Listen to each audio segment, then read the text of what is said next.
Награждены кыргызстанцы, внесшие существенный вклад в развитие страны. Президент Кыргызстана Садыр Джапаров вручил государственные награды гражданам, внесшим существенный вклад в развитие социально-экономического, интеллектуального и культурного потенциала страны, а также достигших высоких результатов в профессиональной деятельности.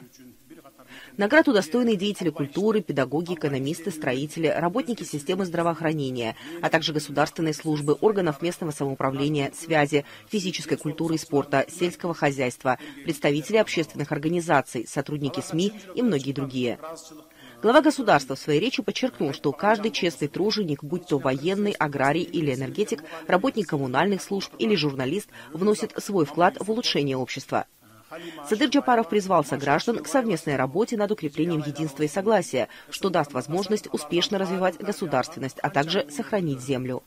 Награждены также генеральный директор медиахолдинг «Пирамиды» Доорунбек Адаханов. Адаханов Доорунбек Адаханович, медиахолдинг «Пирамида» жоопкерчилиги чектелген коомунун башкы директору.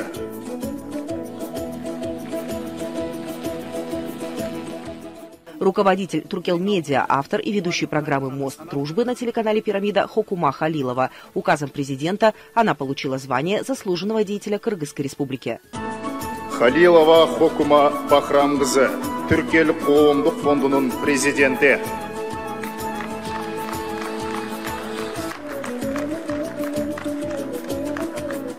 В лице Доорунбека Адаханова и Хокумы Халиловой поздравляем всех награжденных. Кыргыз Республикасынын президенти Садыр Джапаров.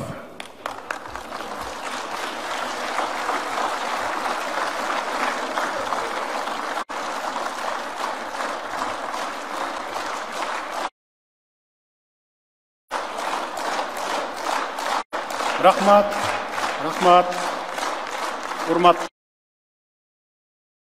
мекендештер, урматтуу биздин кыргыз мамлекетинин асыл адамдары, дагы бир жолу сыйлыгыңыздар кут болсун. Кыргызстаныбызда өнүп өсүү болсун, тынчтык болсун, эң негизгиси тынчтык. Тынчтык болсо анан кийин калганы баары болот. Ар бириңиздердин үй бүлөңүздөрдө, бала чака, небере чөбөрөңүздөрдө жамандык көрбөсүн, дайыма жакшылыкта болсун. Бүт кыргыз элибизге көкүрөгүнө, кыргыз элибиздин адамдарынын көкүрөгүнө ыйман толтурсун.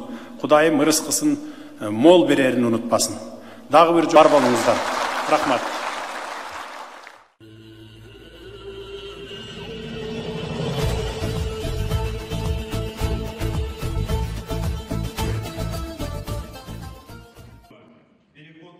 В Бишкеке состоялся национальный форум «Переход Кыргызстана к устойчивой энергетике. Барьеры и пути решения». Мероприятие прошло при участии руководства Кабинета министров. Открывая форум, председатель Кабинета министров, руководитель администрации президента Акылбек Джапаров отметил, что мы должны запустить в течение 2-3 лет сотни малых ГЭС, солнечных и ветряных станций. По его словам, в настоящее время республика сталкивается со сложностями в устойчивом развитии энергетики, в том числе технический износ энергооборудования, достигший критического порога, импорт электроэнергии в связи с маловодьем и ограниченностью в энергетических мощностях. Так, наряду с запуском активной фазы строительства на стратегических объектах Камбаратинской и Верхненарынской ГЭС приоритет также должен быть отдан возобновляемым устойчивым источникам энергии. Президентом Кыргызстана Садыром Джапаровым на саммите по изменению климата в Глазго сформирована задача достичь к 2050 году углеродной нейтральности, а локомотивом этой безуглеродной политики станут возобновляемые источники энергии. Мы обладаем высоким потенциалом возобновляемых источников энергии, основными видами которых являются гидроэнергия, солнечная энергия, ветровая энергия и энергия геотермальных вод, сказал он. Глава Кабмина также указал, что потенциал в гидроэнергетике на сегодня используется только на 10%. Отметим, территория нашей страны получает в среднем в год от Солнца 4 миллиарда 640 миллионов мегаватт лучистой энергии, или 23,4 киловатта на 1 квадратный метр. Причем среднегодовая продолжительность солнечного сияния колеблется по территории от 2100 до 2900 часов. Этот потенциал нами практически не используется. Кроме того, есть определенные возможности для развития ветроэнергетики, особенно в отдаленных районах, где длительность энергетически активных ветров составляет 5-7 тысяч часов с удельной энергией ветрового потока до 2000 киловатт на 1 квадратный метр, пояснил Джапаров. Он подчеркнул, что развитие возобновляемых источников энергии по сравнению с альтернативными источниками в виде тепловых или атомных электростанций наносит намного меньше ущерба для экологии. Это позволит сократить выбросы парниковых газов, не загрязнять воздух и ледники, не создавать долгосрочных последствий для окружающей среды. Важно, что при этом будет улучшаться торговый и платежный баланс страны, так как при этом будет снижен импорт угля и газа из-за рубежа, подытожил глава Кабмина. Предполагаемая суммарная мощность субъектов возобновляемых источников энергии Кыргызстана составит порядка 300 мегаватт электроэнергии. Об этом в ходе национального форума «Переход Кыргызстана к устойчивой энергетике. Барьеры и пути решения» сообщил председатель Кабинета министров, руководитель администрации президента Кылбек Джапаров. По его словам, Министерством энергетики выданы свидетельства для строительства 48 объектов ВИЭ на территории республики. Так, их предполагаемая суммарная мощность составит порядка 300 мегаватт, сказал он. Глава Кабмина отметил, что на сегодня уже начато строительство нескольких малых ГЭС, в частности, Баласару 25 мегаватт в Таласской области, Ортотокой 21 мегаватт в Нарынской области и Каракол 18 мегаватт в Джалабадской области. Министерством энергетики уже инициирован и вынесен на общественное обсуждение проект закона о возобновляемых источниках энергии в новой редакции, который позволит исключить барьеры для запуска ВИЭ. В частности, в проекте предлагается исключить требования по квотированию мощностей, лицензированию деятельности на продажу электроэнергии, проведению конкурса субъектов ВИЭ будут освобождены от налога на прибыль, и для них будет продлен льготный период окупаемости до 15 лет. Кроме того, в целях проведения нормативно-правовой реформы в сфере развития возобновляемых источников энергии образована рабочая группа под руководством заместителя главы Кабмина Азиза Аалиева по инвентаризации законодательной базы. Сегодня мы проводим национальный форум по поддержке сектора ВИЭ. ВИЭ – это возобновляемые технологии, это передовые технологии в области электровыработки, по солнечной, значит, ветровой и малым ГЭСом. Кыргызстан находится у истоков вод. Мы традиционно славимся тем, что у нас очень много горных и очень удобных для малой энергетики рек, но, к сожалению, до настоящего периода мы не используем практически потенциал нашего сектора, поэтому цель нашего форума сегодня именно сделать такой национальный призыв, что нам мешает для развития нашего сектора, для увеличения, значит, генерации электроэнергии, для развития регионов, для того, чтобы мы могли выработать наш потенциал в области гидроэлектроэнергии. И поэтому 10 февраля мы сегодня собрали доноров, собрали бизнес, собрали госорганы для того, чтобы обсудить и решить эти все проблемы и открыть этот сектор для производства. Думаю, что никто не мешает. Мешают наши внутренние юридические проблемы, мешает отсутствие четкой координации между государственными органами, мешает некоторая неопределенность в области законодательства, поэтому мы твердо намерены решить и убрать эти все бюрократические препоны. Естественно, зарубежные партнеры тоже появятся, правильно? Да, мы пригласили крупных доноров Кыргызстана, которые традиционно финансируют сектор энергетики. Пригласили крупные частные компании, которые имеют интерес инвестировать в Кыргызстан.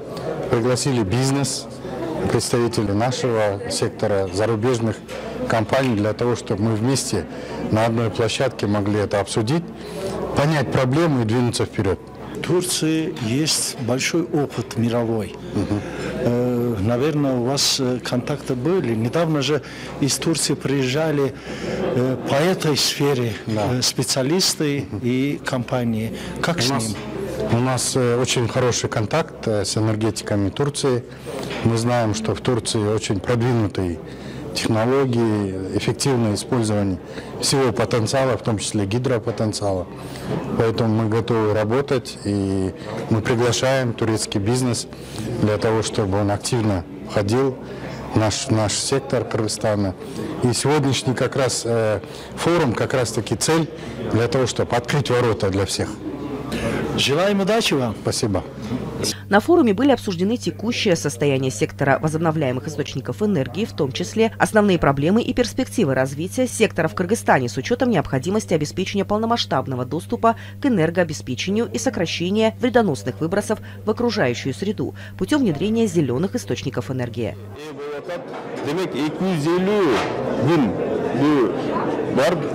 Кыргызстанда албетте бир 3 шамал станцияны 3 шамал багытта бул шамалды сай балыкчы алайда да курганга бүгүнкү күндө шарттар түзүлгөн. Ошондуктан биз дагы инвесторларды, биздин өнөктөштөрдү, бизнесмендерди ушу Кыргызстанга чакырып, ушул энергетика багытында өздөрү инвестициялык долбоорлорду ишке ашырса деп. Мына бүгүнкү күндө дагы министрлер кабинети төрагасы тарабынан дагы презентацияда айтылып кетти. Бул жаатта жеңилдиктер түзүлгөн. Албетте бүгүнкү кошумча нарктан бошотулуп атат келген шаймандар. Ошону менен бирге жер тилкеси маселеси боюнча жанагы ушу инвестиция салган учурда кандайдыр бир ушу уруксат кагаздардан көйгөйлөр пайда болсо 24 саат алар менен иштегенге белгилеп кетти. Ошол эле учурда бүгүнкү күндө иш группасы, иш тобу түзүлүп атат. Иш тобу дагы министрлер кабинетинин төрагасынын орун басары Алиев Айс Кубанычбекович баштап, анын алкагында дагы практикалык жүзүндө жумушту дагы алып барууга даярдыгын белгилеп жатат. Мен өзгөчө ушундай иш-чараларды бир маани берип кетмекмин. Себеби бул бүгүнкү күндө улуттук энергетика өнүктүрүү форуму болуп саналып атат. Бирок жакын аранын ичинде мындай иш-чараны биз да регионалдуу деңгээлге жеткирип, эл аралык деңгээлге жеткирип, ушу Бишкектеги диалог аттуу бир чоң конференцияга алмаштырып, Борбор Азиядагы эң алдыңкы жашыл энергетиканы колдонгон мамлекеттердин бири жанагы өрнөк катарындагы болуп берели деп атабыз. Ошол менен бирге мына бүгүнкү күндө Кыргызстанда дагы 90%-тан ашык өндүрүлгөн энергия бул жашыл энергия. Жалпысынан ушу жакынкы эл аралык сүйлөшүүлөр негизинде да эл аралык повесткада дагы жашыл энергияга өтүү, жашыл экономикага өтүү дагы бул алгачкы бир багыттар болуп саналып атат. Ошондуктан Кыргызстан дагы бул демилгеден артка калбай, бул жаатта дагы өзүнүн сунуштарын берип, ушу өнүгүү процесстерине дагы өтөбүз деген ниеттерди көрсөтүп атабыз. Мына биз Түркия жана башка мамлекеттерге барганда дагы ушу Кыргызстан энергетика потенциалы жөнүндө өзгөчө маалымат берип, бул боюнча дагы кыскача инвестициялык долбоорлордун каталогун даярдадык. Муну дагы эл аралык өзүбүздүн өнөктөштөргө потенциалдуу ушу келечекте келер инвесторлорго да каратып жатабыз. Кача конкреттүү Bir sorun bu. Мына биз бүгүнкү күндө болсо чакан ГЭСтер боюнча 18 долбоорду сунуштап атабыз. Күн энергиясы боюнча 4 проектти сунуштап атабыз. Ошол эле учурда шамал энергиясынан дагы алчу долбоорлор бар. Аны болсо мен атап кеткен 3 багытта бул шамал сай, алай жана балыкчыда дагы биз өзүбүздүн сунуштарыбызды берип атабыз. Эл аралык тажрыйбага ылайык биз дагы ушу энергетикалык кайта жандандыруу энергиянын булактары боюнча да бүгүнкү күндө картаны чийип карап көрдүк. Ал картада дагы Кыргызстандын эң эле бул потенциалдуу жана келечекте колдонулуп турган жерлерди да аныктап бердик. На днях в Бурсе были, заключили меморандум между Турцией. Какие перспективы ожидаются? Буквально вчера мы приехали с Турции, мы были в городе Измир и в городе Стамбул. В городе Измир мы заключили ряд важных соглашений по вопросам продвижения энергетики и зеленой энергии. На сегодняшний день с передовой ассоциацией Турции ЭНСАЙ мы заключили соглашение о взаимодействии в части развития зеленой энергии.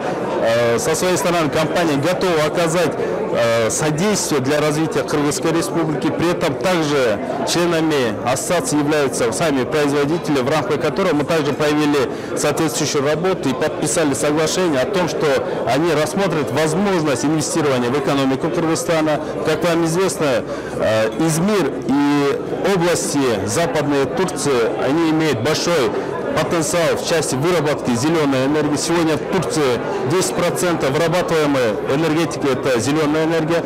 Поэтому с учетом опыта и имеющейся программы, например, как Best for Energy с Европейским Союзом, мы также хотели бы подобный опыт перенять и ее использовать здесь, в Кыргызстане. На сегодняшний день ЭНСАЙ совместно со своими производителями, компаниями готова посетить Кыргызстан. И мы эту работу сегодня проводим. В апреле месяце мы ожидаем, что будет большая делегация, которая изучит все возможности Кыргызстана, в том числе и возможность инвестирования в экономике, создания новых площадок по выработке возобновляемых источников энергии. Данный форум открывает возможности содействия развитию рынка возобновляемых источников энергии посредством объединения кыргызских и иностранных участников рынка, представителей профильных министерств и ведомств, международных донорских организаций и компаний, развивающих проекты в области возобновляемой энергетики.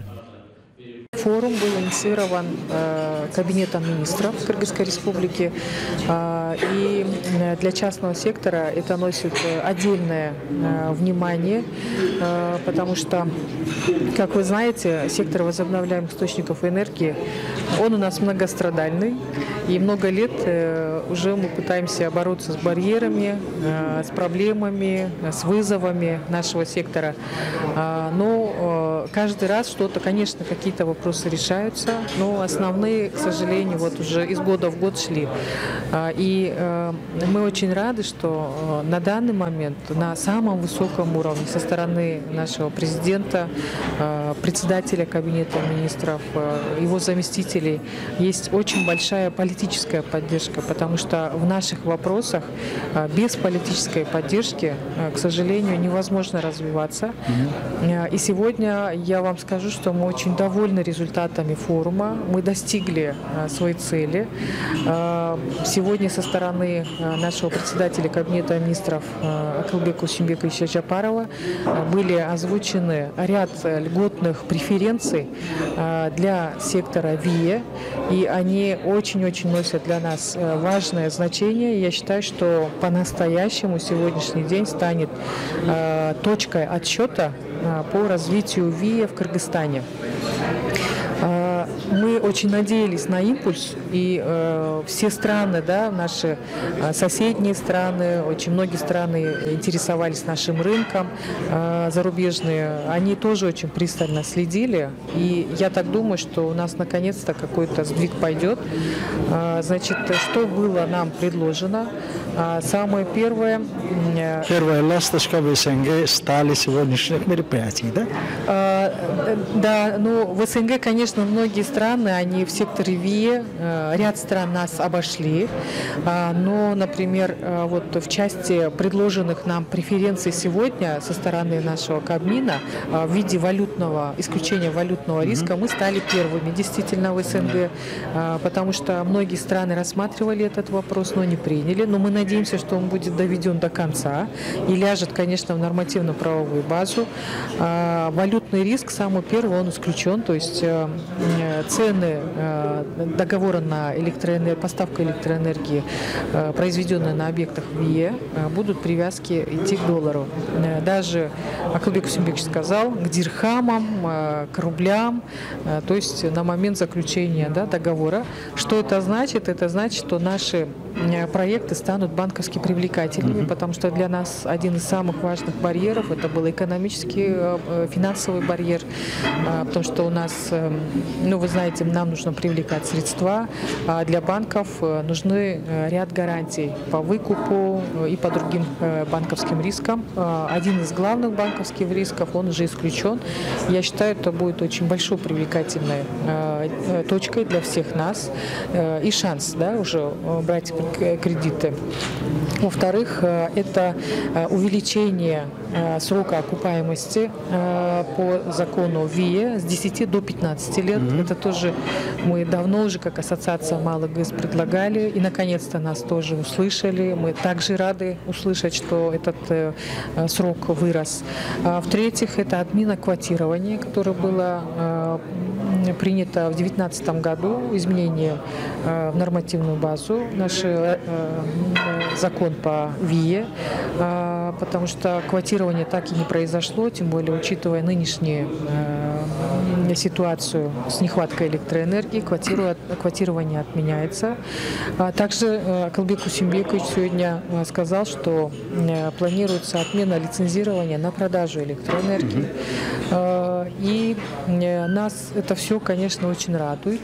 Но теперь начинается, наверное, самое главное, самая ответственная работа – это все внедрить, да, и реализовать. Значит, при кабинете министров, при заместителе кабинета министров Азизе Куанышбековиче Алиеве создается рабочая группа, в которую войдут представители всех компетентных государственных органов, а также представители бизнеса, где данная группа начнет свою работу над инвентаризацией законодательной базы, которая сегодня служит барьером для развития вообще малых ГЭС, конечно, хочется сказать, да, но в общем возобновляемых источников энергии, потому что нужно внедрять все технологии.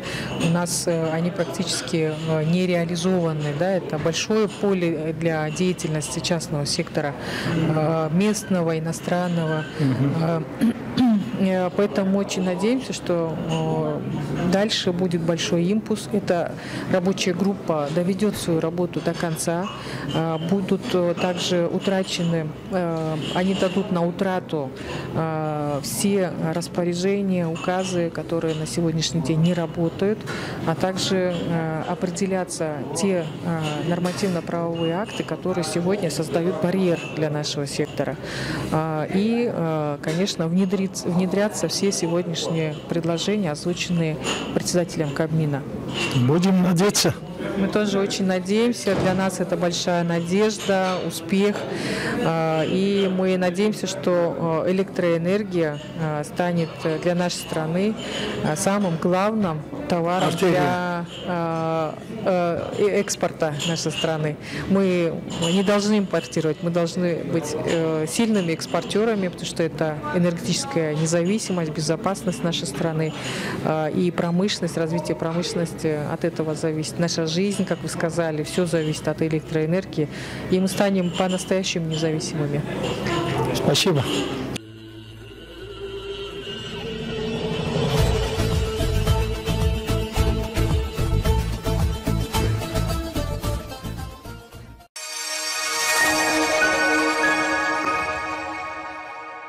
Открытие в Баку офиса новостей телеканала «Пирамида» предоставит азербайджанскому народу больше информации о Кыргызстане и создаст информационный мост для укрепления дружбы между двумя странами. Об этом заявил чрезвычайный и полномочный посол Кыргызской республики в Азербайджане Кайрат Осмоналиев в ходе посещения телеканала «Пирамида». Он с удовлетворением отметил, что в этом году исполняется 29 лет со дня установления политико-дипломатических отношений между Кыргызстаном и Азербайджаном, а также подчеркнул, что две братские страны сотрудничают в трех основных сферах – политической, экономической и культурной. Кайрат Осмоналиев проинформировал, что в рамках экономической дипломатии предпринимаются усилия по развитию экспортного потенциала Кыргызстана, поиску потенциальных рынков сбыта отечественной продукции и выразил уверенность, что в будущем отношения будут улучшаться. Осмоналиев пожелал творческих успехов в ответственной работе коллектива канала. Естественно, информационное взаимодействие, оно входит в гуманитарную, культурно-гуманитарную составляющую. Это очень важное направление. Насколько я знаю, телеканал «Пирамида» выразила заинтересованность, мы уже способствовали этому. На данный момент мы можем говорить о том, что одно из авторитетных, скажем так, телевизионных каналов уже выразили заинтересованность, будет открыт, соответственно, возможно, будет открыт и корпункт, будет подписан до этого меморандум о сотрудничестве.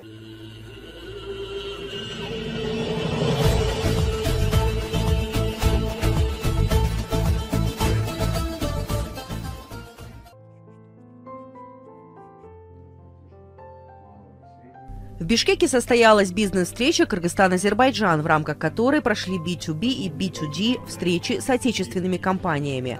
В ходе мероприятия с приветственной речью выступил глава ведомства Нурадил Баясов, посол Кыргызстана в Азербайджане Кайрат Осмоналиев, посол Азербайджана в Кыргызстане Латиф Ганделов, а также замминистра экономики Азербайджана Сафаров. Очень много интересного делается хотелось бы отметить, что данное мероприятие проходит по итогам договоренностей глав двух государств в рамках мероприятий тюркских государств в городе Стамбул. Хочется отметить, что сегодня это второй день. Мы вчера провели ряд важных мероприятий, встреч с государственными органами Кыргызской республики. Хочется отметить, что с Азербайджаном сегодня мы готовы развивать сотрудничество всестороннее. Отмечаем, что основой сотрудничества является прежде всего исторические связи, культура, традиции, язык, а также религия, которые схожи. Наряду с этим хотелось бы отметить, что еще в 1926 году в городе Баку проходила первый Курултай, первая встреча тюркоязычных государств, в рамках которого были определены основные орфографии и алфавит тюркоязычных государств, в рамках которого принимали участие и делегация с Кыргызской республики. Это известные личности Касым Тыныстанов, Ишиналы Арабаев, Юсуп Турузбеков. Поэтому в историческом измерении есть ряд встреч и важных мероприятий, которые сегодня являются крепкой основой развития двустороннего сотрудничества. На бизнес-встрече были презентованы инвестиционные и экспортные возможности, а также туристический потенциал Кыргызстана. По завершению официальной части участники мероприятия перешли на свободный формат диалога и провели двусторонние встречи для более точечного обсуждения совместного сотрудничества. Необходимо отметить, что, учитывая имеющийся потенциал кооперации между Кыргызской республикой и Азербайджанской республикой, проведение бизнес-встречи является весьма важной платформой для развития деловых отношений между предпринимателями двух стран. Noyabr ayında İstanbul'da Türk Dili Devletlerinin zirve görüşünde muhterem Cenab Prezidentimiz Kırgızistan Respublikası Prezidenti Sadır Japarov'la görüş zamanı iki taraflı əlaqələr müzakirə olunmuştu. На саммите глав государств тюркоязычных стран в Стамбуле в ноябре прошлого года президент Азербайджана Ильхам Алиев и президент Кыргызстана Садыр Джапаров обсудили вопросы, связанные с дальнейшим развитием двусторонних отношений и перспектив. После этой встречи президент Азербайджана поручил нам посетить Кыргызстан с делегацией экономического блока. По поручению президента мы прибыли сюда с делегацией во главе заместителем министра экономики Азербайджана Ниязи Сафаровым.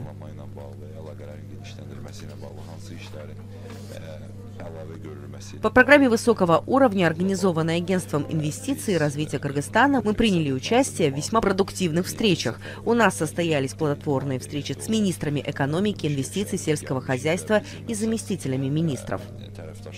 Кроме того, мы посетили свободную экономическую зону Бишкек и также посетили несколько промышленных предприятий, ознакомились с рабочим процессом и производством. В то же время была организована встреча представителей бизнес-сообщества на уровне Кыргызско-азербайджанского бизнес-форума. Были интересные презентации, отражающие экономический потенциал обеих стран.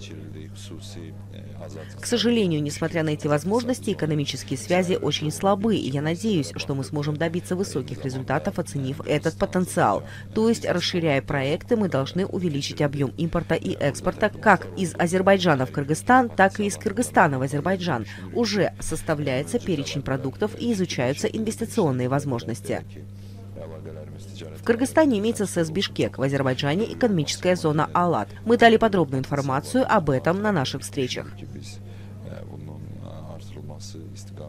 Обе страны имеют возможности вместе развиваться. У нас также состоялись плодотворные обсуждения проектов. Надеемся, что после возвращения в Азербайджан мы разработаем комплексный план действий по поднятым вопросам и обсуждениям. И до конца этого года добьемся высоких результатов в торгово-экономических отношениях между двумя странами. Как вы думаете, будет ли реализовано то, о чем здесь сегодня говорилось? Конечно, это будет сделано. Для этого есть возможности. Необходимо собрать вместе импортеров и экспортеров обеих стран для установления прямых контактов и практической реализации. В результате предпринятых конкретных шагов желание может быть достигнуто. В этом случае мы можем достичь цели к концу года. Что вы имеете в виду?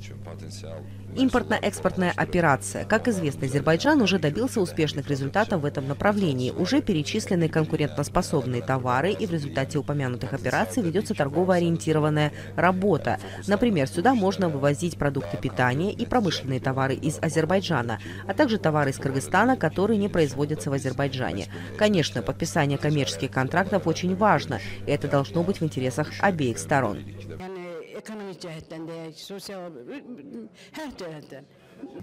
Как я уже говорил в начале нашего разговора, в формате инвестиций СЭС также можно создавать совместные предприятия в Бишкеке. Возможности здесь широкие, должны быть оценены должным образом. Очень важно превратить переговоры и договоренности в конкретные проекты. Удовлетворительно ли сегодня состояние двусторонних отношений? Юсиф Абдуллаев, отвечая на вопрос, отметил, что во время переговоров наших президентов в Стамбуле в ноябре было отмечено, что развитие отношений между двумя государствами в новом формате и должны быть разработаны и реализованы обновленные проекты. Очень отрадно, что политические отношения между Кыргызстаном и Азербайджаном находятся на высоком уровне. Если мы выведем торгово-экономические отношения на этот уровень, наши двусторонние отношения достигнут желаемого результата. Как я уже отметил, потенциальные возможности для этого есть у обеих сторон.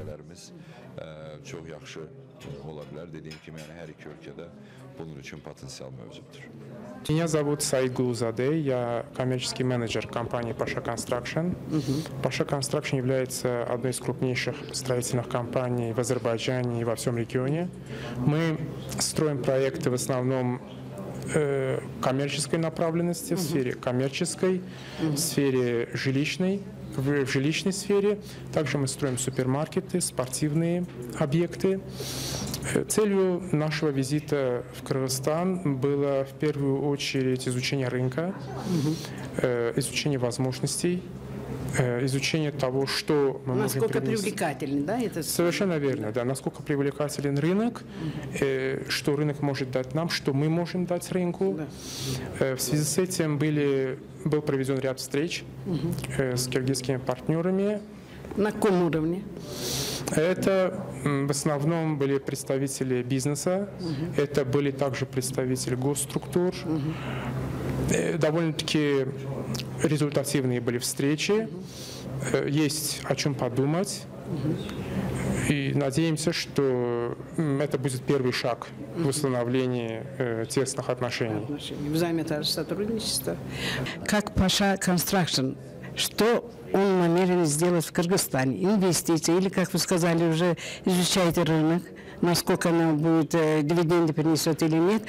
Дело в том, что Паша Construction – это компания, которая строит проекты только высокого уровня. Скажем, если это офисное здание, то это офисное здание класса А. Если это отель, то это брендовый. Если это молл спроектированный одной из ведущих мировых дизайнерских бюро. То есть мы пытаемся в любой наш проект привнести какую-то ценность.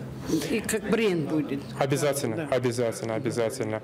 В силу этого за годы существования компании мы очень высоких результатов достигли, очень высоких стандартов достигли. И теперь мы хотели бы этим поделиться с братским народом Кыргызстана. Потому что, например, проект можно построить, например, отель. Или можно построить молл. Но для того, чтобы это был молл высокого класса или отель высокого класса, для этого нужен опыт. Поэтому мы хотели бы поделиться этим опытом. В свое время мы, когда начинали работать, нам тоже, то есть мы тоже учились у западных партнеров. Мы не научились всему сами. Да. Теперь мы... То есть международным стандартам, которые отвечают вашему... Да. Теперь мы строим сами, то есть без участия каких-то партнеров. И теперь мы хотели бы этим опытом поделиться с киргизскими партнерами. То есть создать так называемый supply chain в Киргизстане, чтобы местные киргизские компании достигли такого же уровня, таких же стандартов, международных стандартов. То есть мы не хотим просто зайти на рынок, получить какую-то прибыль. Да. А в самом деле... Мы хотим привнести какую-то ценность для местного бизнес-сообщества, для страны в целом. Да. И приглядели что-нибудь в Кыргызстане? Пока ведутся переговоры. Это наш первый визит. Есть, я сказал, о чем подумать. общих чертах, как пример Среднюю Азию, то это не просто вопрос близости географической, это вопрос еще и исторической близости, языковой, культурной. Поэтому одним из основных направлений будет Средняя Азия.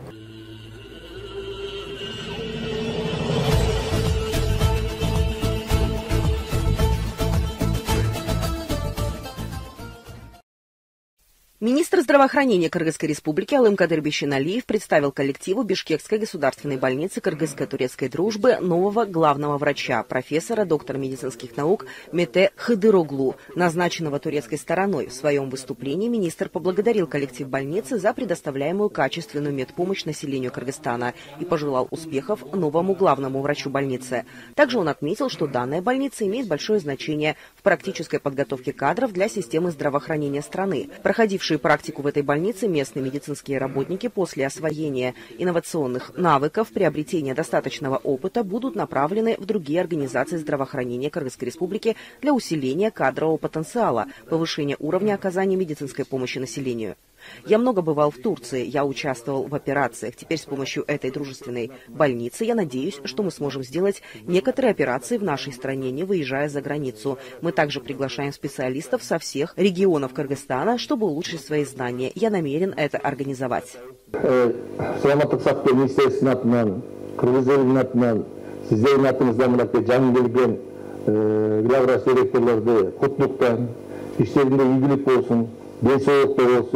Bir çömüş iş kılatağız, bir bölük çoğulu.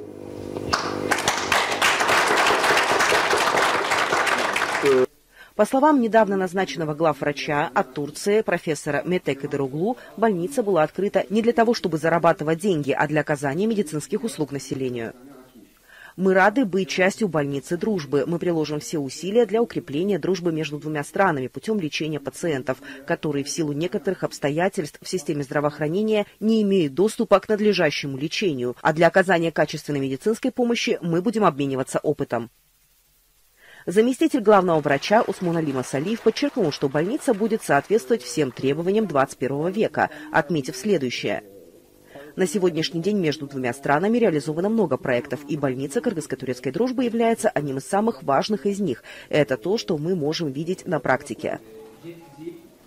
Напомним, в связи с завершением срока назначения Министерством здравоохранения Турецкой Республики главный врач Бишкекской государственной больницы Кыргызско-турецкой дружбы, доцент доктор Үзгүр Челеби вернулся в Турцию. С 1 февраля этого года Министерством здравоохранения Кыргызской Республики был назначен новый заместитель главврача Масалиев Усмонали Сатарович. Согласно условиям ратифицированного межправительственного соглашения от 1 сентября 2018 года, главный врач Бишкекской государственной больницы Кыргызско-турецкой дружбы назначается Министерством здравоохранения Турецкой Республики. Его зам назначается Министерством здравоохранения Кыргызской Республики. Больница Кыргызско-турецкой дружбы была построена турецким агентством международного сотрудничества и развития ТИКа на площади около 12 тысяч квадратных метров. Жаңы директорды, жаңы главврачтарды мен коллективке таныштырдым. Себеби мурдакы директор мурдакы главврачтар ошол өзүнө келген 6 айлык функциясын аткарышты. Азыркы кезде директорга бизден коюлуп аткан Мамасалиев Осмон Сатаровичке, бияктан Түркиядан коюлуп аткан директор Мидерге сүйлөшүп, биз мындан ары достук клиникасы кандай гана иштеп кетет. Себеби биз кыргыз эли күтүп аткан Үмүт клиникасы ушул эң үчүн дегенде биздин мурдакы 150 квота коюп, тяжелый больнойлордун бардыгын биз Түркияга жөнөтүп турчубуз. Азыркы кезде көп проблемаларды ушул достук клиникасынын ачылышы менен чечип алабыз. Ошон үчүн азыркы кезде доктор меднаук профессор Түркиядагы атагы чыккан кардиохирург келди. Ошол бизге кардиохирургду көтөрүп, кыргыз элинин кыргыз кардиохирургдарды бул жерде дагы үйрөтүп, верифия болсо региондорго чыгып да биз дагы үйрөтүп бергенге булар менен сүйлөшүп атабыз. Ошон үчүн сизге чоң рахмат. Келип бердиңиз, ben sizi tanıştırdım. Size çok teşekkür ederiz. Sayın Sağlık Bakanımız buraya gelerek bizi onore etmiştir. Moral vermiştir. Çalışma gücümüzü, şevkimizi artırmıştır. Karşılaştığımız bazı engellerin çözümleneceğini kendileri ifade etmiştir. Bu bizi de oldukça mutlu etmiştir. Desteğini hissetmek bizi mutlu etmiştir. İnşallah başarılı güzel işler yaparız. Allah utandırmasın bizleri diyelim çalışmalarımızda. Teşekkür ederim. Бардыңызға чоң рахмат. Игілік болсын, тағы да келіп тұрабыз. Алып тұрғылай емчін дегенде бұл азыркы кездегі бұл директормен сүйлөшүп, ушундай эле операциялар, ушундай эле Бишкек шаарынын кардиохирургиясында, Ысык көлдө, Ош шаарында, Жалал-Абадта ачылып, кыргыз элине коммерциялык болуп аткан кымбат операцияларды биз арзан баадада кылганга сүйлөшүп атабыз. Себеби биздин кыргыз элиндеги билесиздер, ачылган частный хирургический кардиологический центрлардын бардыгы 3,5 5 миң долларга чейин кылат. А бул жерде болсо ошол эле операциялар реанимация жаткандардыкы 50 миң сом. Кээ бирлерине болсо бекер кылып, колдорунда жокко жардам беришет. Ошондой кылып биз план кылып атабыз. Жакын арада 3-4 айдын ичинде Ош шаарында, Жалал-Абадта, Ысык көлдө, Бишкектин бурчтарында ачылып, кыргыз элине жардам бере баштайт.